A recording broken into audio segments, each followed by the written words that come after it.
Peace and blessings, beautiful people, and welcome to another edition of What is the Time? A podcast about personal sovereignty, celestial timing, and living where the getting is good. We're gonna do another short one today. Just me rapping, talking about some shit that I think is interesting. I wanted to talk a little bit about epistemology, just because I feel like it. Epistemology has been a pet interest of mine for a number of years now, going back maybe almost 15 years or something like this. And as soon as I learned about it, epistemology is the way that we know what we know. Like, how can we be sure that we know the things that we know? And how do we come to know things at all in the first place? And so when I first heard about that, I thought it was super interesting, and spent some time with it and was just wildly confused about it for a long time. Like, I didn't know how to think about things for a real long time. For, you know, of those 15 years, maybe 8 of them or something like that. Like, really long time, just like aware that I was really interested in the concept and didn't have a way to talk about it or think with it. And so now I see that we are in a historical moment where this is going to be a real big deal. We're going to need to think with some epistemology out here. And so I'm going to spend a little time with that. I'm going to spend a little time thinking through how to think thoughts and how to come to understand what is true. And of course, as always, you should not care at all what I think. I'm just some fucking dude. I am not credentialed. I don't know anything. I am no expert, but I do like to think things through in a way that is different from the norm a lot of times. And I think that that is valuable, at very least to me, and maybe to you as well. So thank you so much for being here. Appreciate you. If you like what I do, you can send me a tip via Venmo, Cash App, PayPal. You can go to ZamboniFunk.com. You can get a reading there. You can get some merch. Check out the Can't Help Myself merch, or there's thank you merch, or there's a whole bunch of cool ass artwork. Shout out to Odd Minds, Erica, who made a bunch of it. She made this one, and she made the Breathe one also. Shout out to Earthman Maxwell, who made the thank you cover. There's a bunch of cool stuff like that. You can check it out. Thank you for being here. So when I think about like ways to evaluate what is true, it is more and more apparent that we are in this historical moment where we are flooded with too much information. It's so easy for us to just like not have any idea what's going on because we have too many ideas about what's going on. So where before, in like all of the historical precedent of humanity, is a certain sense of like, I only know what is immediately local to me, and like there's literally a town crier or something like that, like some dude who came in from the next town over and started shouting in the street about what was going on. Like, that is the most information you have, right? And so like, you know, it's all immediately local, it's all hearsay, all that kind of thing, right? And so we have come from a time where almost no information is available, only like sensory information is available, to a time where all of the information is available. Like, it's the other pole to be in a place where we're like, you know, you can read about anything and you can see videos and pictures of anything, and you can hear thousands and thousands of people opining on whatever has been going on, or whatever people are saying has been going on. And we live in the era of deep fakes. And, you know, there was a moment where you know, newspapers could be slanted or things like this, right? But now even imagery is not reliable, and videos are not reliable. And you can see videos of people who, like talking heads that you trust, saying things that they didn't say. And because we just live in the world of too much information, and robots being able to do whatever people tell them to do, and maybe whatever they want to do as well. And so how are we to live in this world? How are we to navigate this world? It's a very strange and unprecedented time.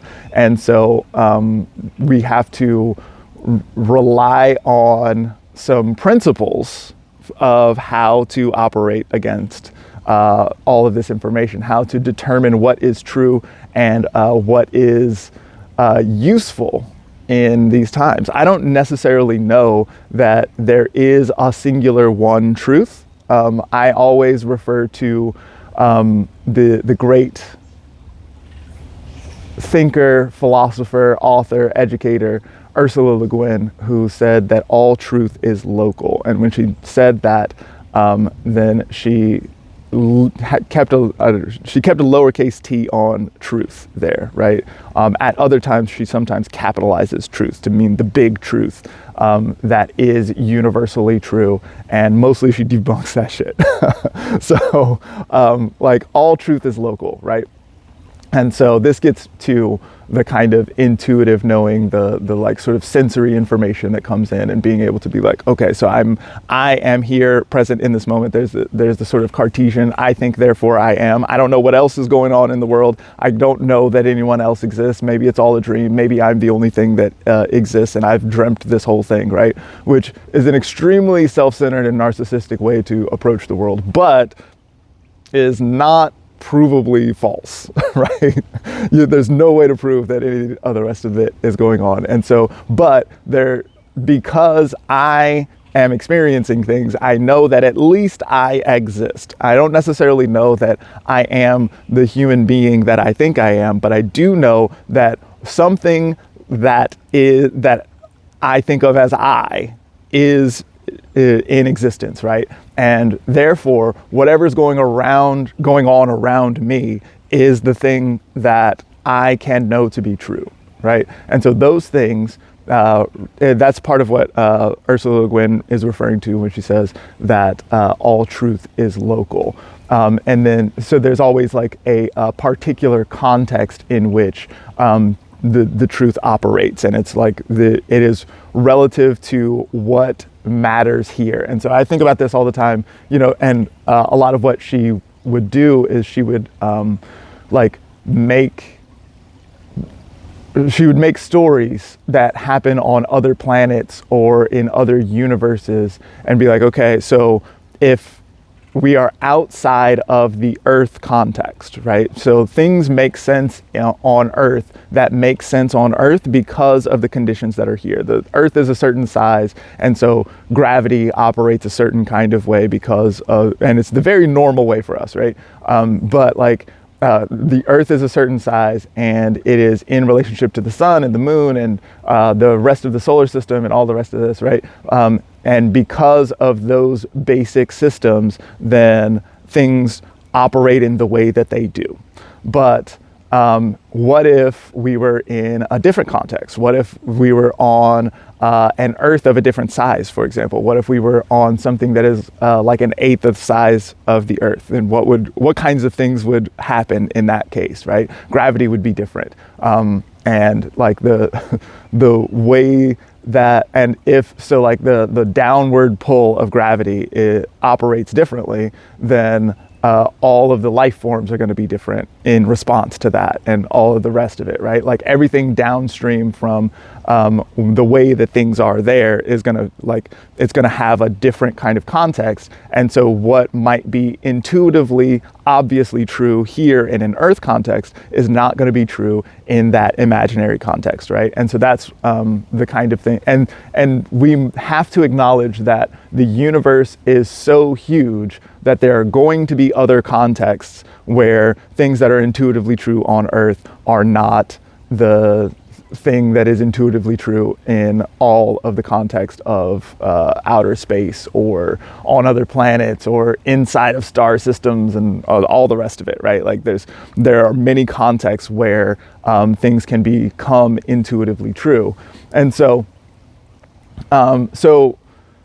because we are in this moment where we are interacting with, I don't know, even when you get into like AI and stuff, it's like, is this an off-planet intelligence? Like, kinda. It's definitely not operating with the kind of intuition that humans do, even though it is derived from human understandings of the world and human writings and stuff like that, right?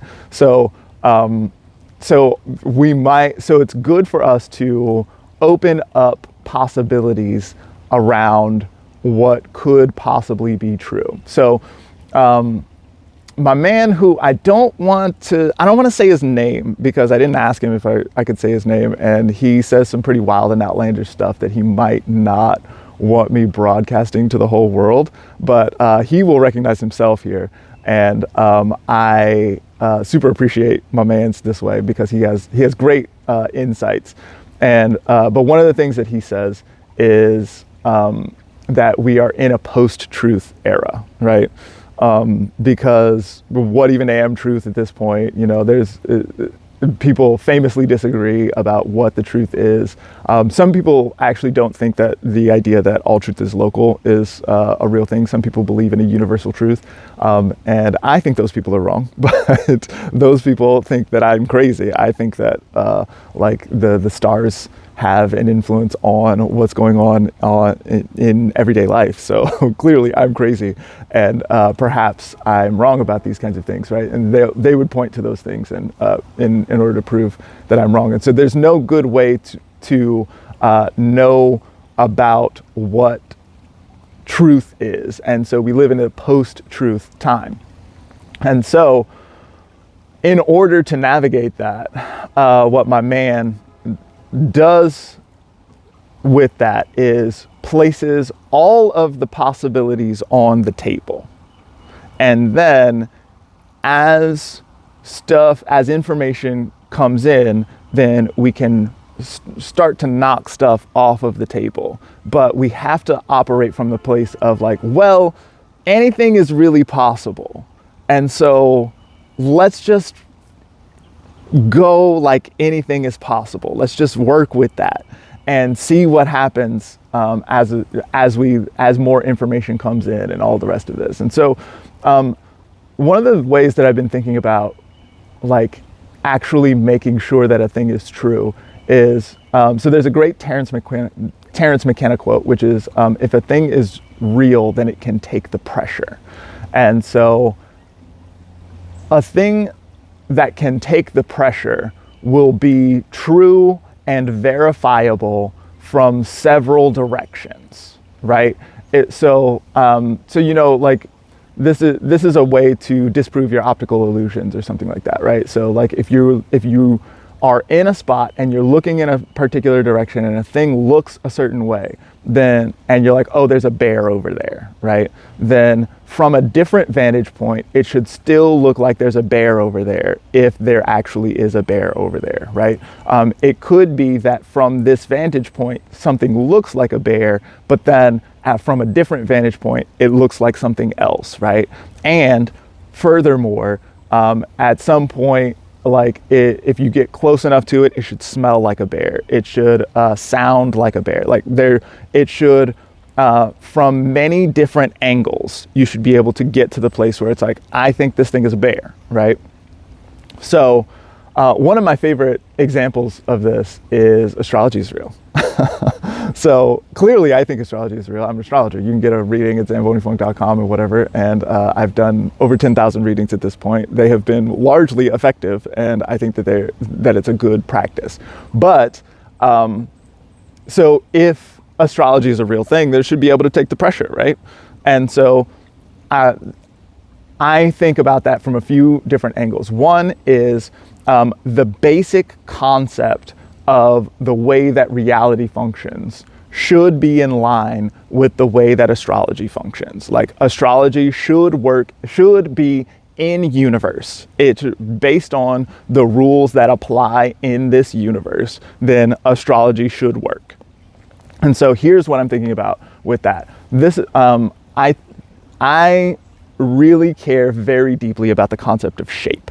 Shape matters. Shape is maybe the only thing that matters in the world. Like when things are shaped in a particular way, then they behave in a particular way with reference to that shape. So this works at the cosmological level. So we can think about astrology as being the shape of the heavens at the time of a particular nativity, when a thing was born, when someone was born, when a business was born, when a farm animal was born, whatever it is, when at the moment of beginning, then the sky was shaped in a certain kind of way. And that's what the practice of astrology is, right? So it's looking at where things were either. So we look at planets, which are the wandering stars. Those are the ones that move around against the backdrop of fixed stars. So we look at the planets and we look at where they are relative to the backdrop of fixed stars. So what other stars are around them. We look at those planets in relationship to the horizon where we are. And so, like, is it high in the sky? Is it on the horizon? Is it underneath the earth? These kinds of things. And then we look at where they are relative to each other as well. And so all of that, all of those are spatial relationships. And spatial relationships are the way they create shapes. And so the way that the sky is shaped then shows a particular kind of flow.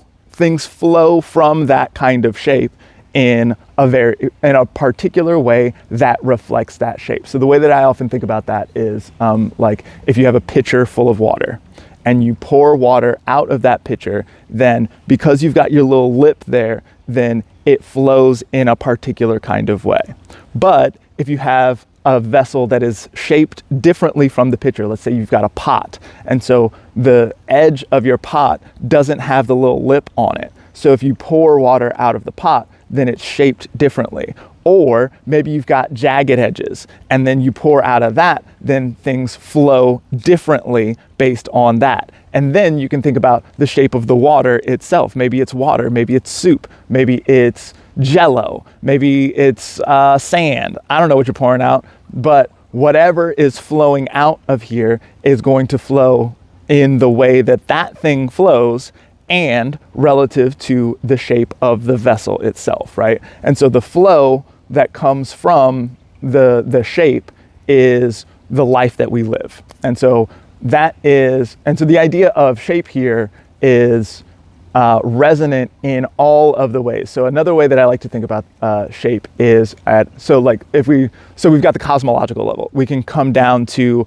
a more understandable human level where we have all seen mountains before. Or if you haven't seen mountains, then my heart goes out. Mountains are real cool. Go somewhere where there's some mountains because they're fucking dope.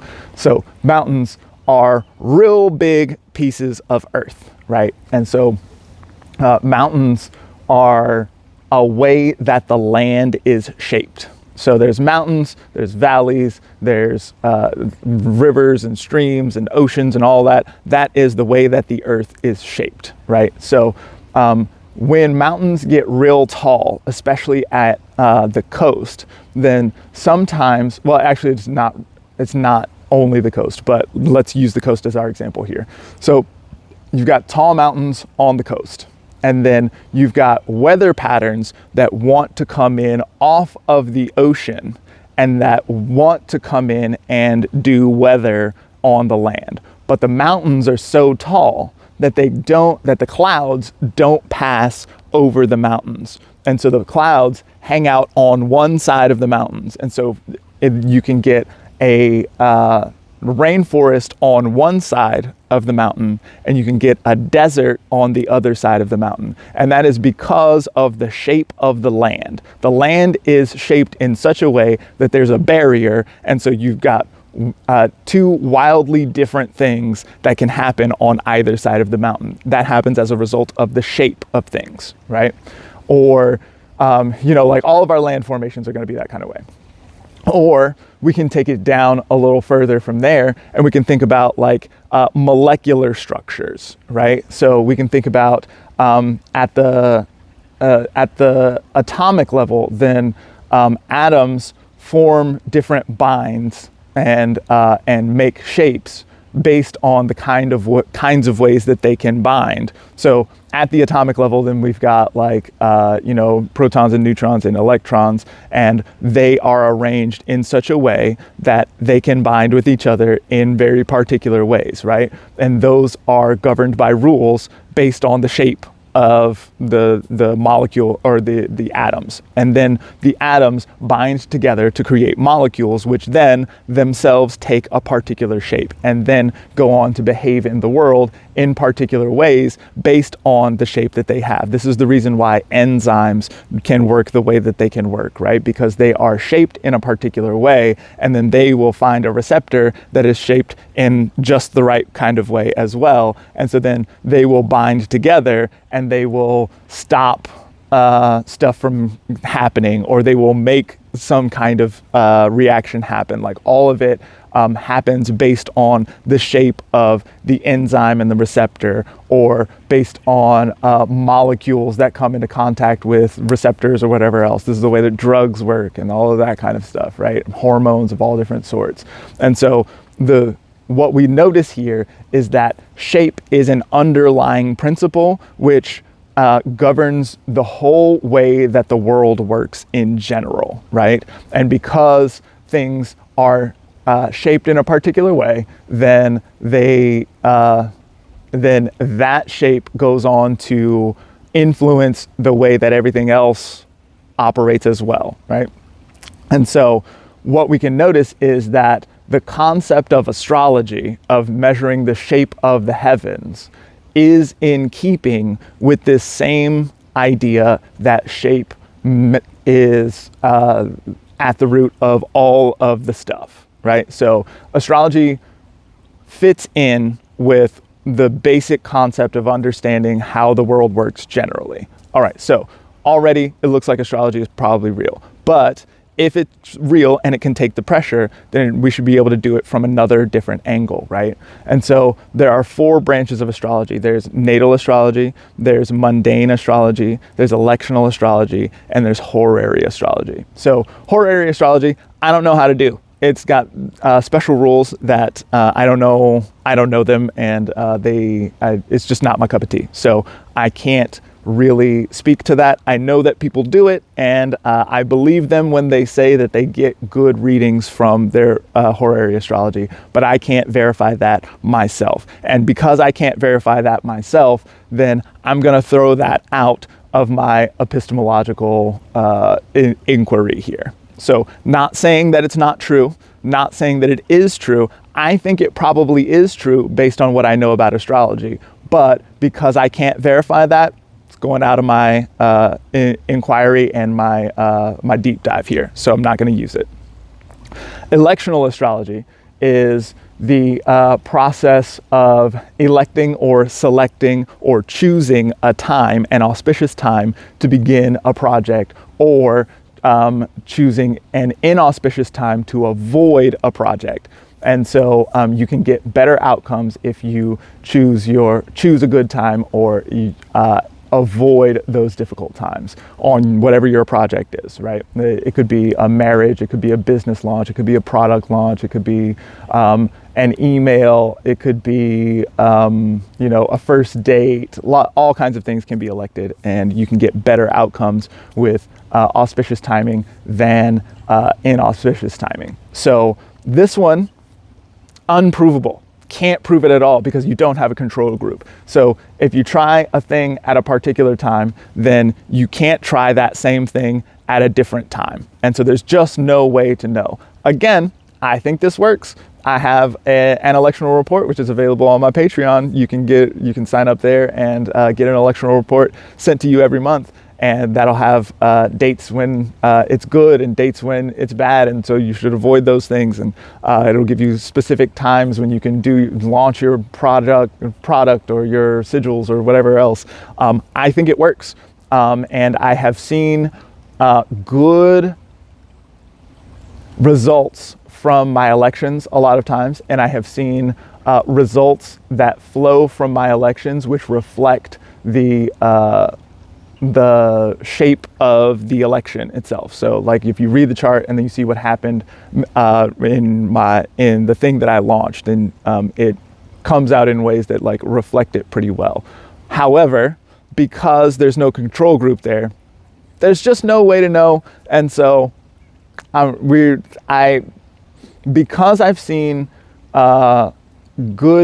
because I've seen elections that flowed out in such a way that reflected the chart, then we will place light weight on that one, right? I'm not going to throw it out entirely, but because there's no control group, there's just no good way to know. And so we're just not gonna, we're not gonna say that astrology is real based on the fact that I've gotten lucky on a couple of elections. Perhaps I'm just lucky, and those things would have worked in no matter what happened, right? Maybe they would have worked on if I had chosen to launch my website, for example, under a poor election. That's possible, and there's just no way to know.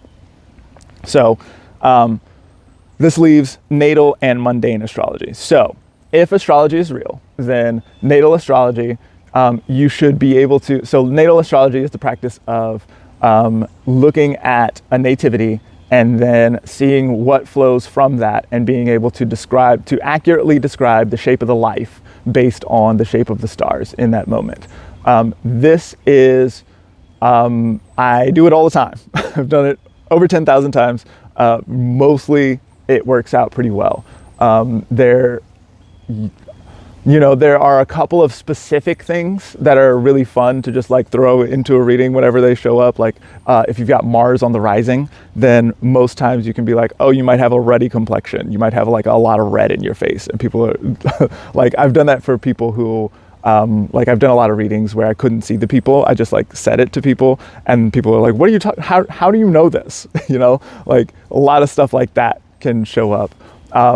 And so this is all anecdotal. And so people will say that like, oh, you're saying things that are general enough that anybody can feel like, and that's why I like the Mars ruddy complexion thing, because it's super specific and it's not for everybody. Some people, like myself, I have like a pretty yellow kind of complexion, and it doesn't, it's not a bunch of red coming through. And so if somebody said that I had a ruddy complexion, I'd be like, what? I don't really think so. And I don't have Mars on the rising, right? And then, but like I do, I have said that one a few times to people, and that one always hits. Almost always when I see the moon in Scorpio, then I tell people that people who have the moon in Scorpio, I'm like, yeah, you probably never have trouble locking the door at night. Like you never forget to lock the door at night. And that one, almost always people are like, what are you talking about? Of course not. And it's appalling that some people might forget to lock the door at night and this kind of thing to them. That is a real thing that does happen sometimes out in the world, but the people who have the moon in Scorpio cannot conceptualize that for the most part. And so I've got a lot of these kinds of things that I say that are specific, that I say to people that come out really well. I also make predictions for people a lot of times, and they come back later and tell me that my predictions came true at the time that I said that it would come true, and this kind of thing. So I like this one, and I think that it is because I get results that are better than chance, right? So if you just flip a coin and like, all right, so and then make your predictions based on that, you're going to get stuff right half of the time, right? So because I get results that are better than that, then I think that astrology is a real thing and really works. People have been doing this for at least 2,000 years and probably longer. And so that is another way that we can look at it and be like, okay, well, like, people have been working on this for a long time. Like, people have been completely wrong this whole time. For real? Like, that doesn't stand up to scrutiny. So, like, the things that stand the test of time for a reason. And so what is that reason is worth investigating.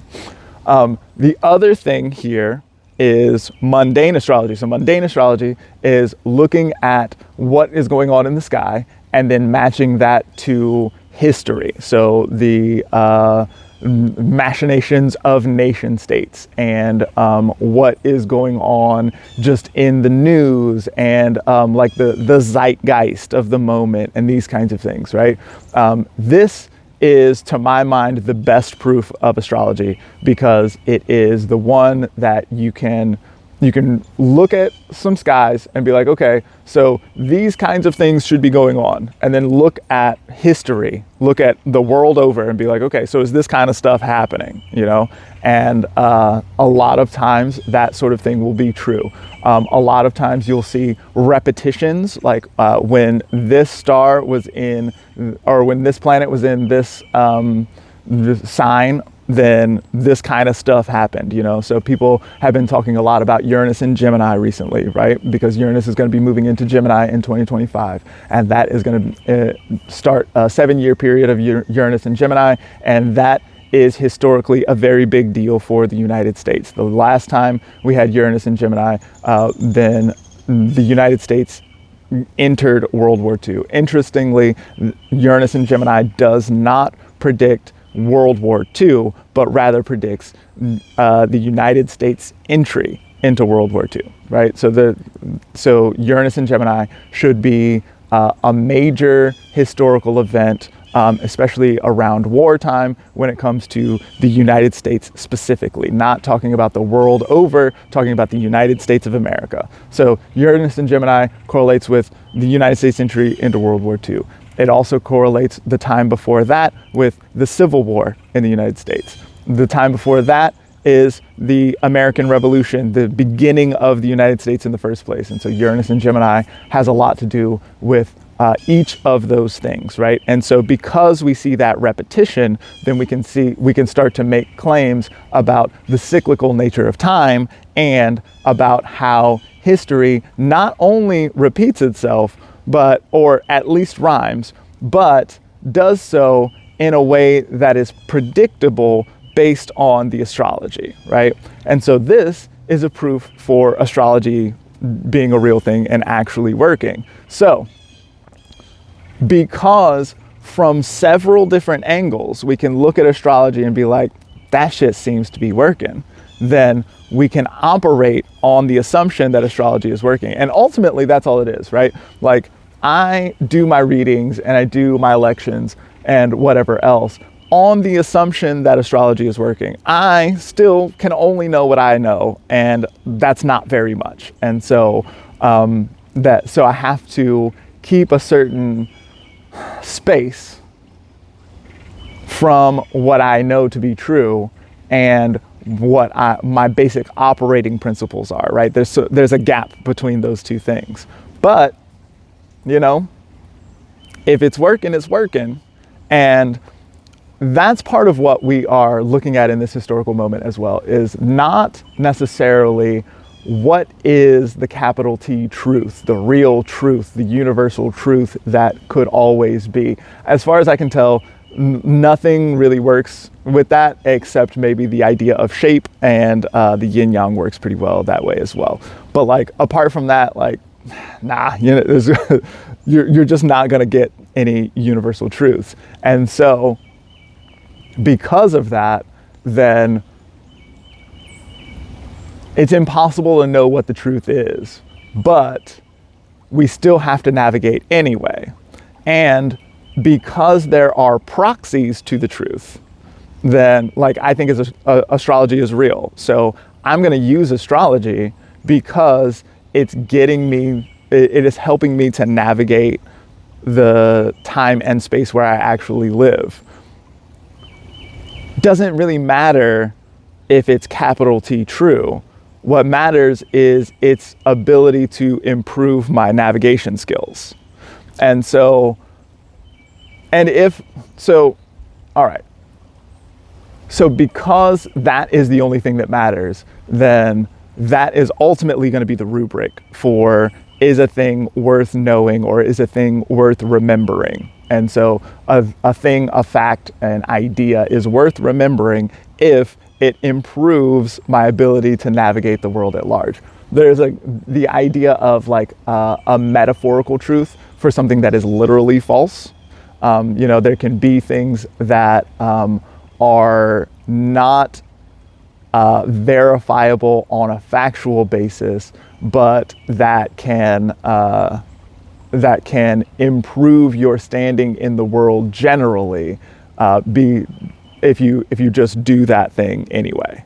And so let me think here. Is there a good way to...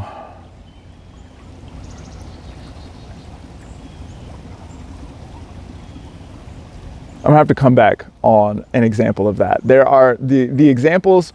I got this concept from Brett Weinstein and Heather Hying in their book, The Hunter-Gatherer's Guide to the 21st Century. Their example that they use is religion. They talk about religion this way all the time. I think that they are wrong about religion in a lot of ways, because they think that they are functionally atheist in that they think that no gods and spirits exist. And I think that is a dumb way to go about operating in the world. But they have the idea that even though there is no there is no God, religions stand the test of time because they instill in people beliefs that even if the reason why they think they operate the way that they do is because they think God's going to be angry at them, and it's going to have major consequences in the afterlife or whatever, and that is false.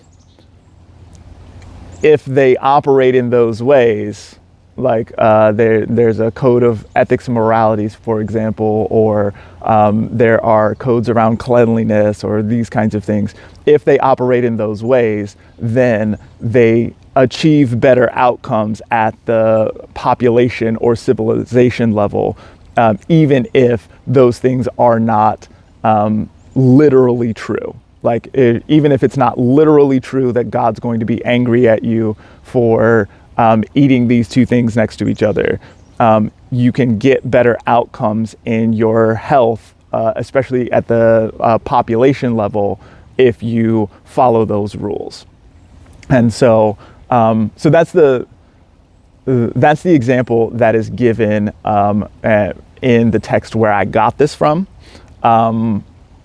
Now, I happen to be fairly religious, and so I don't think that is, I think that you get better outcomes in the world if you operate as if spirits are a real thing, and you can actually have conversations with them and this kind of thing as well. And again, this gets all into the unprovable space, and so I don't... And I'm not going to be evangelical about it. I don't care what you think. I don't whatever. And I don't care what they think even. If they're functionally atheists, fucking do your thing, live your life. But I'm going to try and come up with a better example of that, of the literal false but metaphorically true. I'm going to come up with a better example of that because I know that there are some good ones out here. I'm thinking about... There are some in botany that are not coming to mind, probably because the camera is on right now. So I'll get back to you on that. But that concept, the idea that I will get better outcomes if I operate as if this thing is true, such as astrology, for example. I will get better outcomes than chance if I operate as if astrology is a real thing, as if astrology actually works. That is enough for me to use astrology out here in the world, even if my idea about why it works is wrong, or if I am limited in my capacity to read astrology, and so because of that, I'm not going to be perfectly accurate at all times, but rather I'm going to get some broad strokes, and that is going to help me more than having no information would. As a result, I'm going to use the astrology, right? And so that is going to be the rubric that we've got to use moving forward through this unprecedented informational time or landscape. This sense of okay, is it actually helping me? The other thing that's really important here is that we need to have a sense of humility before the data. So the idea that I know already, this is why I always talk about, throughout the podcast, if you're a regular listener, you probably heard me say, no answers, only questions. The reason why I am so committed to questions all the time and not answers is because answers are static. If I have the answer, if I know the answer already, then I will stop myself from understanding as new information comes in. But if I have, and the best way for me to conceptualize that is like, if I have an answer already, then the way that I make that into a question is I just say what if at the beginning of it. So what if it's true that gravity pulls you down? Okay, so if gravity pulls you down, then we can operate from that. But what if, like there are contexts wherein gravity doesn't pull you down, gravity does a different thing. So we can think about the solar system, right? So the sun is at the center of the solar system, and everything stays in orbit based on the sun's gravity relative to all of the other objects, right? So like the Earth, for example, stays in its spot relative to the sun, and it moves around, but it stays at this distance from the sun, more or less. There's like a little wiggle room or whatever, but like it stays at that distance because of gravity. So is the sun down from the Earth? Well, like not really, like that down doesn't make sense in that context, but I don't need to think about that. It doesn't matter because down is how gravity works here, right? And so that's that all truth is local and all that kind of thing. But so if I am rigidly connected to the idea that gravity pulls down, then it can help me in this context. But once we get to the level where we're looking at celestial dynamics and we're trying to understand how orbits work and stuff like that, then down doesn't function anymore. And so it is useful for us to be able to think outside of the simple idea of down. And so when we're thinking about gravity, and so like, we're gonna have to start at that intuitive level and be like, okay, gravity pulls down. So then if gravity pulls down is the answer, then the question is, what if gravity pulls down, right? And so now we can still use this idea that gravity pulls down, and we can make a lot of claims based on what if that were true. But it opens the possibility that what if that's not true also? What if gravity is doing something other than pulling down? And then that gives us some capacity, some extra room here to work out what else might be going on in the world. And if other things are going on in the world and new information comes in, then we need to be able to take that information in. There needs to be space around the answer that we already have. There needs to be extra space around that can pull us in a different direction, that can be like, okay, well, so maybe it's not what I thought it was, or maybe the thing that I thought it was is only true in this context, and there are other contexts that could exist. And if that were true, then what, right? And so once we start getting into this what if question, then we start having more ability to see what else might happen in the world and to learn things from that. And as we learn things from that, then oftentimes that can then be applied to the situation that, where we are in our local context, and that can give us greater understanding of what happens in this local context, and that can help us to, rocket engineering and stuff like this, right? So if we can think about a better way for understanding how gravity works, then maybe this can help us to launch things in a more effective and accurate kind of way. Newtonian physics will only take you so far. They'll take you pretty far though, right? So navigating what is useful and true in this context versus what could be true, it's good to have sort of like a foot in either of those camps and be able to navigate that. And so a lot of what we're going to be doing, I really like the analogy of surfing the internet, right? So the idea of surfing all of this information that's coming in, there's waves and waves of information, and you're just perched on top of it. And at any point you could fall in there and there's potential for drowning. But if you can just maintain your balance, knowing that you are not on solid ground, but that if you can stay where you are and be with the wave and ride the wave as it comes, then in a dynamic and flowing kind of way, then you can stay up, you can have a fun and amazing time, and you can learn things and see things that you wouldn't have been able to see from solid ground. That seems like a nice place to stop. Thank y'all for being here with me. Appreciate you. I will see you on the next time. Brian will probably be here. Check you later.